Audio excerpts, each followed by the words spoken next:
Friends, Kalidas को भारत का ही नहीं बल्कि विश्व का सबसे बड़ा कवि और नाटककार कहा जा सकता है।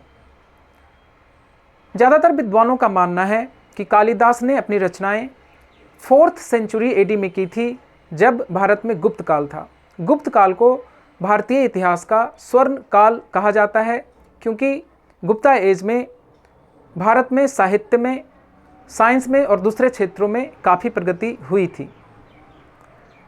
कालिदास ने 40 से ज़्यादा रचनाएं संस्कृत में की थीं। उसमें से अभी भी 7 रचनाएं उपलब्ध हैं और उसे जाकर के आप मार्केट से खरीद सकते हैं। कालिदास ने 3 नाटक लिखे हैं, अभिज्ञान शाकुंतलम, विक्रमोर्वशीय और मालविका अग्निमित्रम, और ये तीनों नाटक विश्व प्रसिद्ध हैं। अभिज्ञान शाकुंतलम राजा दुष्यंत और शकुंतला के प्रेम संबंधों पर आधारित है। शकुंतला ऋषि कर्म के आश्रम में रहती है और वह ऋषि विश्वामित्र और अप्सरा मेनका की पुत्री है। राजा दुष्यंत को शकुंतला से प्रेम हो जाता है, लेकिन बाद में वो ऋषि दुर्वासा के श्राप के चलते शकुंतला को भूल जाते हैं। लेकिन फिर एक अंगूठी देख करके राजा दुष्यंत को शकुंतला की याद आती है और फिर से उन दोनों का पुनर्मिलन होता है। विक्रमोर्वशीय राजा पुरूरवा और उर्वशी के प्रेम संबंधों पर आधारित है। कालिदास के नाटकों का अगर हम शेक्सपियर के नाटकों से तुलना करें तो कालिदास के नाटकों का हमेशा सुखद अंत होता है, जबकि शेक्सपियर के नाटकों का ज़्यादातर केसेस में दुखद अंत होता है। कालिदास ने 2 महाकाव्य भी लिखे हैं, रघुवंशम और कुमार संभव।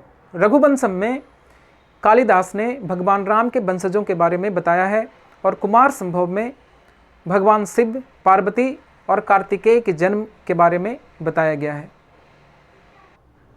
कालिदास ने 2 खंड काव्यों की भी रचना की है, मेघदूतम और ऋतु संहारम।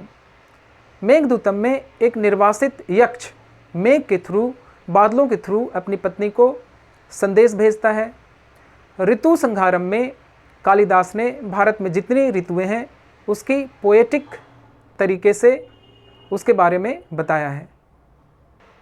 कालिदास जैसा दूसरा महान कवि और नाटककार हमें शायद ही इतिहास में देखने को मिलता है।